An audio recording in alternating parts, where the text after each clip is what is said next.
Dear students, आज के video में हम डिस्कस करेंगे lubricants and functions of lubricants. So lubricants are the substances which reduces friction between moving surfaces when introduced between them. तो lubricants ऐसे substance होते हैं जिन्हें जब दो मूविंग सरफेस के बीच में अप्लाई किया जाता है तो वो फ्रिक्शन को रिड्यूस करते हैं। अब मूविंग सरफेसेस के बीच में फ्रिक्शन क्यों होता है? So this is because of nature of surfaces. Surfaces हमें स्मूथ दिखती हैं, लेकिन each and every surface have roughness, it has irregularities. तो सरफेसेस का नेचर इरेगुलर होता है और उसमें रफनेस होती है। तो जब हम माइक्रोस्कोपिकली सरफेसेस को देखते हैं तो उनमें कुछ इस तरह से पीक्स और वैलीज हमें दिखती हैं। तो जब इस तरह की इरेगुलर सरफेसेस एक दूसरे के ऊपर स्लाइड करती हैं तो इस रफनेस की वजह से, इरेगुलरिटीज की वजह से यहां पर फ्रिक्शन जनरेट होता है। जब ये इरेगुलर सरफेसेस एक दूसरे के कांटेक्ट में आती हैं तो जितना भी लोड होता है वो सिर्फ पॉइंट ऑफ कांटेक्ट पर कंसंट्रेट हो जाता है, और ये पॉइंट ऑफ कांटेक्ट होता है ये पीक्स। अब सरफेसेस पे लोड डिस्ट्रीब्यूशन यूनिफॉर्म नहीं होता है और सारा लोड इन पर्टिकुलर पॉइंट्स पर कंसंट्रेट हो जाता है जो पॉइंट ऑफ कांटेक्ट रहते हैं, जहां पर एक सरफेस की पीक दूसरी सरफेस से कांटेक्ट में होती है। अब जब ये सरफेसेस मूविंग कंडीशंस में होती हैं तो ये जो पॉइंट ऑफ कांटेक्ट होते हैं इन पर प्रेशर ज्यादा होता है, और प्रेशर ज्यादा होने की वजह से टेम्परेचर भी इंक्रीज हो जाता है। और कई बार ये टेम्परेचर इतना इंक्रीज हो जाता है कि यहां पर मेटल की सॉफ्टनिंग होने लगती है और टेम्परेरीली वेल्डेड जंक्शन का फॉर्मेशन हो जाता है। यहां पर वेल्डेड जंक्शंस बन जाते हैं, ये आपस में स्टिक करने लगती है सरफेसेस।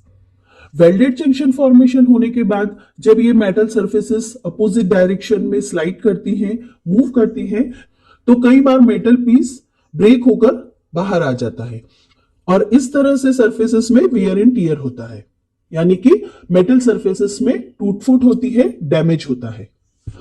तो जब हम इस तरह की इरेगुलर सरफेसेस के बीच में लुब्रिकेंट अप्लाई करते हैं, then lubricant fill up all the irregularities of this metal surface. इस तरह से लुब्रिकेंट इस सारी इरेगुलरिटीज को फिल अप कर देता है, and now this metal surfaces behaves like smooth surface, और अब ये स्मूथ सरफेस जैसे बिहेव करती हैं। और इसीलिए जब हम मूविंग सरफेसेस के बीच में लुब्रिकेंट अप्लाई करते हैं तो फ्रिक्शन रिड्यूस हो जाता है। So lubricants are the substances which reduces friction between two moving surfaces when introduced between them. तो lubricant ऐसे सब्सटेंस होते हैं, ऐसे पदार्थ होते हैं जिन्हें जब मूविंग सरफेसेस के बीच में अप्लाई किया जाता है तो वो फ्रिक्शन को रिड्यूस करते हैं। Now what is lubrication? So lubrication is the process of applying lubricant to moving surfaces to reduce friction and wear and tear. तो lubricant को अप्लाई करने की जो प्रोसेस होती है, जब हम lubricant को मूविंग सरफेसेस के बीच में अप्लाई करते हैं तो ये प्रोसेस कहलाती है lubrication. Now next is functions of lubricant.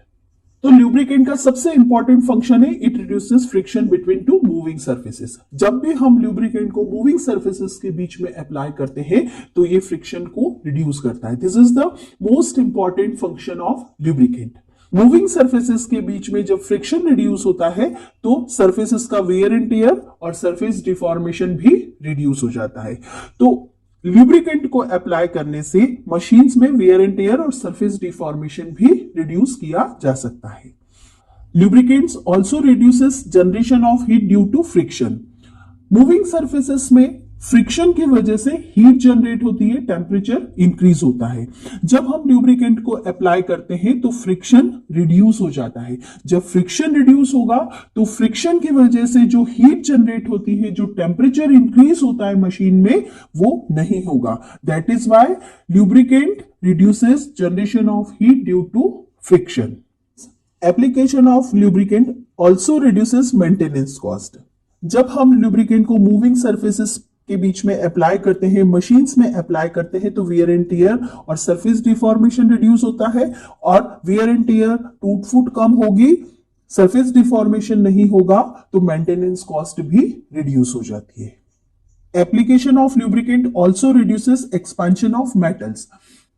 Friction की वजह से हीट जनरेट होती है और टेम्परेचर इंक्रीज होता है, और जब भी मेटल्स का टेम्परेचर इंक्रीज होता है तो उसमें एक्सपांशन होता है।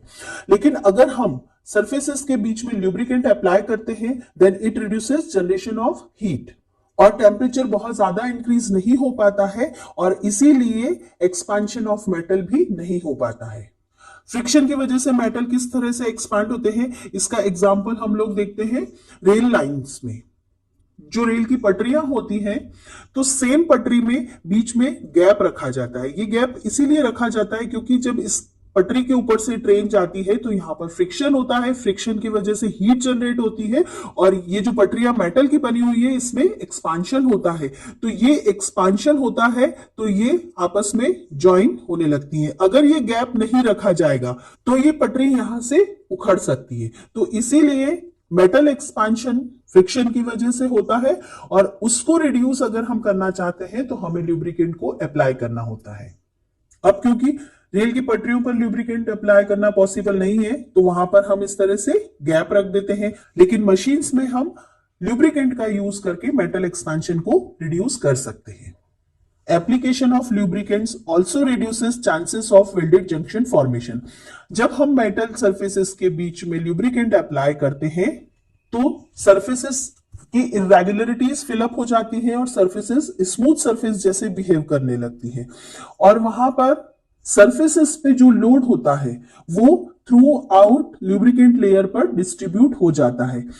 तो सारा load limited point of contact पर नहीं आता है, और पर्टिकुलर पॉइंट ऑफ कांटेक्ट पर टेम्परेचर बहुत ज्यादा इंक्रीज नहीं हो पाता है, और जब टेम्परेचर बहुत ज्यादा इंक्रीज नहीं हो पाता है तो वेल्डेड जंक्शन फॉर्मेशन के चांसेस भी रिड्यूस हो जाते हैं।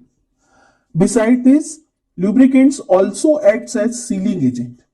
ल्यूब्रिकेंट्स सीलिंग एजेंट जैसे भी वर्क करते हैं। हमने सभी ने साइकिल में एयर फिलअप करने के लिए जो मैनुअल पंप हम यूज करते हैं उसे देखा है। उसमें एक सिलेंडर होता है और यहां पर एक पिस्टन लगा होता है।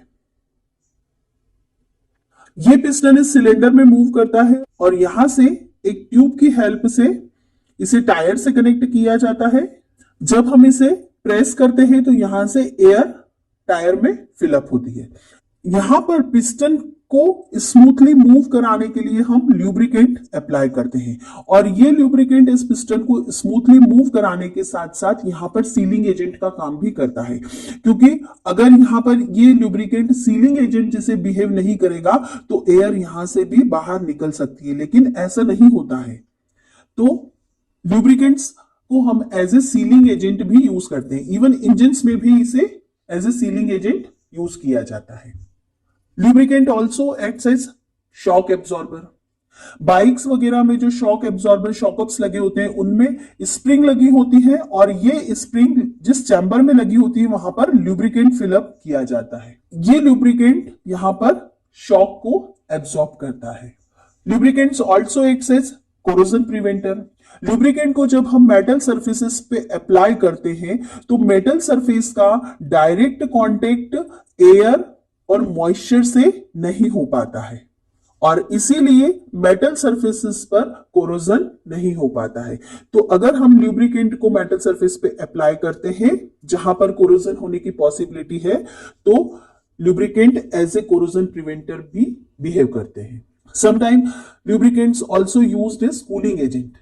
लुब्रिकेंट को जब हम अप्लाई करते हैं तो ये हीट डिसिपेट करने का काम भी करते हैं। जो भी हीट मशीन में जनरेट हो रही है उसको ये एटमॉस्फेयर में डिसिपेट कर देते हैं, तो इसी वजह से ये एज ए कूलिंग एजेंट भी बिहेव करते हैं। So these are the some important functions of lubricant. तो स्टूडेंट्स, आज के वीडियो में हमने लुब्रिकेंट्स, लुब्रिकेशन और फंक्शन ऑफ लुब्रिकेंट्स को स्टडी किया। अपने नेक्स्ट वीडियो में हम मैकेनिज्म ऑफ लुब्रिकेंट स्टडी करेंगे। तो अगर आपको यह वीडियो अच्छा लगा है तो इसे लाइक करें, शेयर करें